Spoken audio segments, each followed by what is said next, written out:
მოგესალმებით, ეთერშია გურიის ახალი ამბები. სტუდიაში თქვენთვის ნინო ვაშალომიძე მუშაობს. კაც, რომელმაც ოზურგეთში მეუღლე სანადირო თოფიდან გასროლით მოკლა, 18 წლით პატიმრობა მიესაჯა.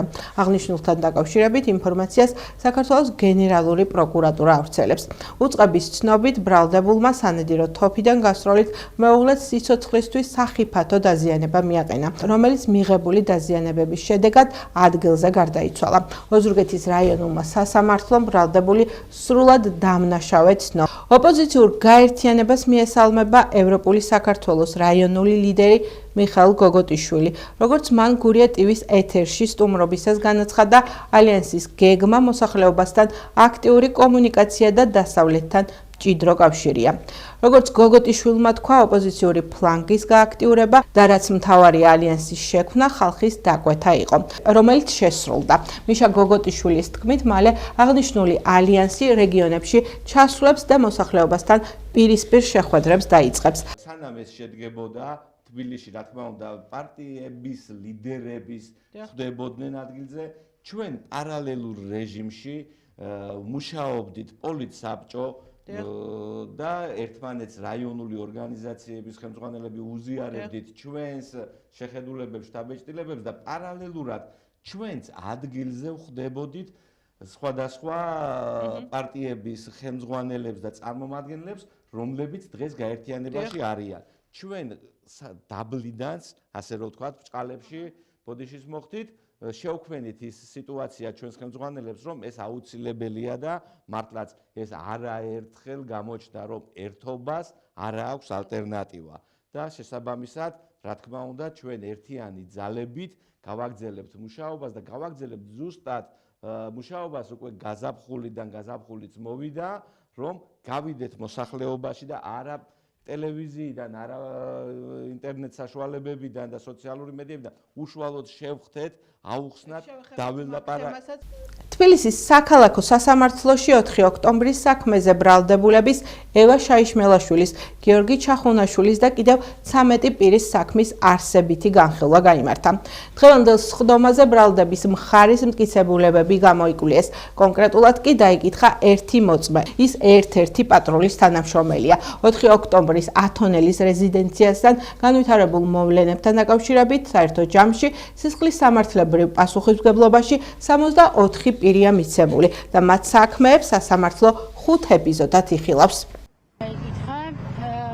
გაზარებული პატრული ინსპექტორი ნინო ჯიაშვილი, რომელმაც ფაქტიურად ვერც ვერაფერი ვერ დაადასტურა და მხოლოდ აპელირებდა იმაზე, რომ რაც გარკვეული დაზიანება მიიღო, რაც შეეხება მისი სანდოების საკითხს, ის ერთმანეთისგან ვერ განსხვავებს წიწაკის სპრეის და თავგას. რა თქმა უნდა, კითხვებს აჩენს, თუ რატომ იყო იქ იმ ადგილზე მაშინ, როდესაც მისი ფუნქცია, ხო, რა თქმა უნდა, არც მასების კონტროლი არ ქონდა მას შესწავლილი და აგრეთვე მისი კომპეტენცია ზეჩქოში დგას. მიმდინარე 4 ოქტომბერს მიმდინარე განვითარებულ მოვლენებთან დაკავშირებით უშუალოდ მოწმე, რომელშიც მონაწილეობდა, ამასთან დაკავშირებით, თუნდაც მის სამედიცინო მდგომარეობასთან მიმართებით, ასევე დაზიანებასთან მიმართებით ურთიერთ გამომრიცხავ ინფორმაცია გააჟღერა მოწმემ. შესაბამისად, რაც შეეხება იმას, თუ ჰქონდა თუ არა რომელიმე ბრალდებულის მიმართ პრეტენზია ამოიცნოთ თუ არა რომელიმე, ასეთი შემთხვევა და ესეთი ფაქტი მოწმეს არ დაუფიქსირებია. ვინც მოგმართა განცხადებით, ყველასთან მიმდინარეობს მოლაპარაკება. ვერ ვიტყვი ასეთ რამდენიმე არის, რა თქმა უნდა, ამ საქმეშიც, სხვა საქმეებშიც და ყველასთან მიმდინარეობს შესაბამისი მოლაპარაკება. რას ელოდებით, რა აფიქრებს ამ პროცესს? მოლაპარაკების პროცესში ვართ. რას თავაზობთ? მაგას ვერ ვისაუბრებ, ჩვენ არავის არაფერს არ თავაზობთ, ჩვენ გვაქვს მოლაპარაკება. მათ მოგმართეს და ამის საფუძველზე მოლაპარაკებას ვაწარმოებთ. შემდგომში თუ რაიმე ისეთ პირობაზე შევჯერდებით, რომელიც მათთვისაც იქნება მისაღები, რა თქმა უნდა, შესაძლებელია გაფრინდეს ამ შემთხვევაში, თუმცა წინასწარ ვერაფერს ვერ გეტყვით, ვინა გადაწყვეტილებას მიიღებს. ამერიკის შეერთებულ შტატებში ვიზიტსა და შეხვედრებს ნაყოფიერად აფასებს მმართველი გუნდი, გადატვირთვის მცდელობა და მეგობრული ურთიერთობების დადასტურება. რაც შეეხება საპარლამენტო ოპოზიციას, ნეგატიურად აფასებენ. გახარია საქართველოსთვის წევრები აცხადებენ, რომ ქართული ოცნების მხრიდან შეერთებულ შტატებთან გადატვირთვის დაპირება წელიწადზე მეტია არსებობს, თუმცა შედეგი არ ჩანს. ამერიკის სახელმწიფო დეპარტამენტმა გამოუტანა ქართულ ოცნებას გზამკვლევი ვიცე-პრეზიდენტის ციტატა, რომლის შესრულებაც იძლევა შესაძლებლობას ნდობის აღდგენის. ფოტოების გადაღებით, ხელის ჩამორთმევით, საუბრით, ურთიერთობები არ გადაიტვირთება მხოლოდ იმ შემთხვევაში, თუ ქართული ოცნება გაათავისუფლებს პოლიტპატიონებს და რეპრესიასა და ტერორს შეწყვეტს და დანიშნავს ახალ თავისუფალ სამართლიან არჩევნებს. ეს არის სწორედ ის საკვანძო საკითხი, რომელიც მოახდენს გავლენას ურთიერთობების აღდგენაზე, ნდობის აღდგენაზე და სტრატეგიული პარტნიორობის განახლებას. პარლამენტის დელეგაციის ვიზიტი თან გაუგებარი საერთოდ ისიც არ ვიცით რა მოწვევა იყო, ვინ მიიწვია საერთოდ ეს ხალხი. ცისფერი მთების ის მაგონდებოდა ამაზე. რა დაწესებულებაა, ვინ მიგვიწვია. ისიც არ ვიცით, ისიც არ არის ცნობილი საერთოდ ეს მოწვევა ვისგან მიიღეს, ხო? ხონუ ახლა მე ანა პაულინას დონეზე ვსაუბრობთ და შესაბამისად კიდევ ვიმეორებ, ეს არის ზუსტად რომ ჩვენ გვინდა მაღალი დონის შეხვედრები, გვინდა პრეზიდენტის დონე, ვიცე-პრეზიდენტის დონე, სახელმწიფო მდივნის დონე და ასე შემდეგ. და სახელმწიფო მდივანთან და ვიცე-პრეზიდენტთან ერთადერთი ოცნება, რასაც ახერხებს რაღაცა შემთხვევით ხელის ჩამორთმევის ფოტოები თუ გაავრცელოს და ამიტომ არის ეს ვიზიტი, ამიტომ ვერ იქნება ჩვენი მხრიდან რაღაცა განსაკუთრებულად შეფასებული, მაგრამ დაველოდოთ, ჯერჯერობით ჩვენს გვინდა რომ შედეგი გქონდეს. ჩვენ ხედავთ გადატვირთვის მცდელობებს, ასაკვირველია, ხედავთ ძალიან კარგ შეხვედრებს. მასთან დაკავშირებით ახლა წუხილი და პანაშვიდები არის უკვე ნაცმოძრაობაში და მის ფილიალებში, იმიტომ რომ ის ფორმულა მოქმედებს ნაცმოძრაობისთვის ჯერ კიდევ, რაც უარესი საქართველოსთვის, მით უკეთესი ნაცმოძრაობისთვის და რაც უკეთესი საქართველოსთვის, მით უარესი ნაცმოძრაობისთვის და ახლა უკეთესია რა თქმა უნდა საქართველოსთვის ყველა ქვეყანასთან, ცივილიზებულ ქვეყანასთან და მით უფრო შეერთებულ შტატებთან ასეთი გადადგმული ნაბიჯები და ახლა უარესი როა ნაცმოძრაობისთვის ამაზე გოდებენ და ტირიან და ეს გასაგებიც არის უკვე ის ეგრეთ წოდებული პარტიაა, რომელიც ემზადება ჯარჯში ჩასაბარებლად საკონსტიტუციო სასამართლოს გადაწყვეტილების შემდგომ. ეს იყო დროული ვიზიტი საქართველოს დელეგაციის გაგრძელება იმ პოლიტიკური კომუნიკაციის, რაც შედგა მილანში ორი ქვეყნის ლიდერებს შორის. ძალიან საინტერესო ურთიერთგაცვლა იყო იდეების, საქართველოს მოსაზრებების გაცნობა, გადაცემა, ახსნა იმისა თუ რატო აკეთებს საქართველოს იმას, რასაც აკეთებს საშინაო საგარეო პოლიტიკის ნაწილში, რა გამოწვევებია რეგიონში, მაგრამ ამავე დროს ჩვენთვის საინტერესო იყო ვიზიტი იმისთვისაც, რომ უკეთ და უფრო სიღრმისეულად გაგვეგო ამერიკის პოზიცია. ჩვენ ამ ვიზიტის შემდეგ, რა თქმა უნდა, გვექნება შიდა კონსულტაციები, დისკუსიები, შემდგომ ნაბიჯებთან დაკავშირებით. საერთო ჯამში ეს იყო წარმატებული, ნაყოფიერი და საინტერესო ვიზიტი. ამერიკის სახელმწიფო დეპარტამენტმა ტელეკომპანია ფორმულა საპასუხო წერილი გამოუგზავნა, სადაც მკაფიოდა აღნიშნული ის, რომ ამერიკის შეერთებული შტატები კვლავ რჩება საქართველოს მეგობრად და მთავარ სტრატეგიულ პარტნიორად. ამერიკის შეერთებული შტატები 33 წლის განმავლობაში საქართველოსა და ქართველი ხალხის რჩეული პარტნიორია. ჩვენ კვლავ რჩებით საქართველოს დამოუკიდებლობის, სუვერენიტეტისა და ტერიტორიული მთლიანობის მტკიცე მხარდამჭერებად. ამერიკის შეერთებული შტატები საქართველოსთან კონსტრუქციული ურთიერთობისკენ ისწრაფვის. ჩვენ გავაგრძელებთ ურთიერთობას საქართველოს მთავრობასთან იმ საკითხებზე, რომელიც გავლენას ახდენს ჩვენს ორმხრივ ურთიერთობასა და საქართველოში არსებულ პოლიტიკურ კლიმატზე. ნათქვამია ამერიკის შეერთებული შტატების სახელმწიფო დეპარტამენტის ფორმულასთვის გამოგზავნილ წერილში.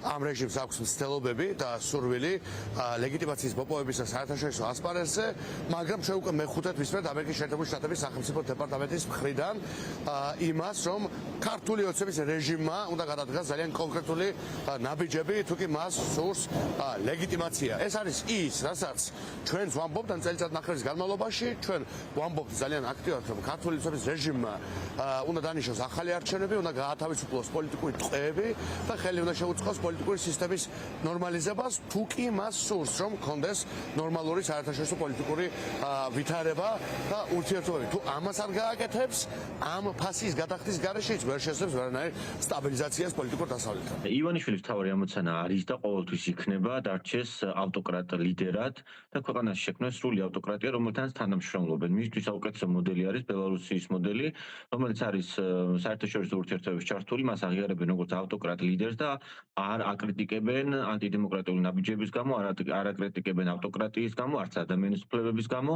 და ტრანზაქციონული ურთიერთობები არსებობს. ეს არის ივანიშვილის ამოცანა. ივანიშვილის რეჟიმი სხვა სისტემაში ვერ დარჩება. და ივანიშვილმა იცის, რომ იმისთვის რომ ის გადარჩეს, არა მარტო თავად პერსონალურად, არამედ გადარჩეს მისი ქონება, გადარჩეს მისი სიცოცხლე, რომელიც პირდაპირ დაკავშირებულია რუსეთთან და პუტინის რეჟიმთან, აუცილებელია საქართველოს იყოს რუსული გავლენის ქვეშ და შეასრულოს ის დავალება, რაც მიიღო მან 2012 წელს. დაინიშნოს ახალი სამართლიანი თავისუფალი არჩევნები, პოლიტპატიმრები გათავისუფლდნენ და ის კანონები, დრაკონული კანონები, რასაც ყოველ დღე იღებენ გაუქმდეს, ეს იციან მათ. მხოლოდ ამ შემთხვევაში დაიბრუნებს იმიჯ სტაბილურობის ივანიშვილი და მასთან თანამშრომლობა იქნება თანმიმდევრული და სტრატეგიულ ურთიერთობაზე დაფუძნებული. ან ივანიშვილის პირობებით უნდა მოხდეს, რასაც ამერიკა არ თანხმდება, იმიტომ რომ საპირისპირო მხარეს არის ბრძოლა, არ ვჩერდებით და ეს არ გაჩერება ქმნით ასევე აპაუზებს იმ ურთიერთობებს, რაც ივანიშვილს უნდა რომ მიაღწიოს, არ გამოსდის. შიდა ქართლის პოლიციამ ელექტროტექნიკის მაღაზიის გაქურთვის ბრალდებით 2 პირი დააკავა. შინაგან საქმეთა სამინისტროს შიდა ქართლის პოლიციის დეპარტამენტის ხაშურის რაიონული სამმართველოს თანამშრომლებმა 2002 წელს დაბადებული მპ და წარსულში ნასამართლევი, ასევე 2002 წელს დაბადებული მა წინასწარი შეთანხმებით ჯგუფის მიერ ჩადენილი ქურდობის ბრალდებით დააკავეს. გამოძიებით დადგინდა, რომ ბრალდებულებმა ქალაქ ხაშურში მდებარე ელიტ ელექტრონიქსის მაღაზიაში გვიან ღამით უკანონოდ შეაღწიეს. მართსაწინააღმდეგოდ დაეუფლნენ 10 ლეპტოპს და შემთხვევის ადგილიდან მიიმალნენ. ცენტრალური კრიმინალური პოლიციის აჭარის მთავარი სამმართველოს თანამშრომლებმა დიდი ოდენობით ნარკოტიკი ამოიღეს, დაკავებულია 1 პირი.